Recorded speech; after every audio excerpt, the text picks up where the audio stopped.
மனைவி சொன்னால் காது கொடுத்து கேட்கணும். மனைவி தானே சொல்கிறான்னு சொல்லிட்டு அசால்ட்டாக இருந்தால் சில டைமில் காமெடியாகவும் போகும், சில டைமில் சிக்கலாகவும் போகும்.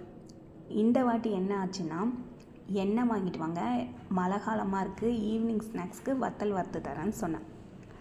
நான் சொன்னதை அவங்க என்ன நினச்சிக்கிட்டாங்கன்னா, வத்தலும் வாங்கிட்டு வர சொன்னேன், எண்ணெயும் வாங்கிட்டு வர சொன்னேன்னு சொல்லிட்டு வத்தலும் எண்ணெயும் வாங்கிட்டு வந்தாங்க.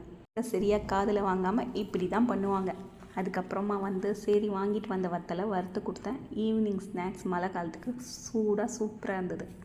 எங்கள் வீட்டுக்கார் வாங்கிட்டு வந்த வத்தல் இது தாங்க. இந்த சின்ன வயசில் 5 விரல்லையும் இதை மாட்டிக்கிட்டு பெரிய பெரிய வத்தலாக இருக்கும், வாங்கி மாட்டிக்கிட்டு சாப்பிடுவோம், சூப்பராக இருக்கும். அந்த ஞாபகம் நேற்று வந்தது.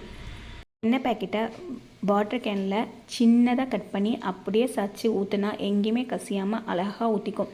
நம்ம பெருசாக கட் பண்ணணும்னு வச்சுக்கோங்களேன், அப்போ தான் வலியும். முக்கால்வாசி ஊற்றிட்ட பிறகு நானே வீடியோ எடுத்தது தான்.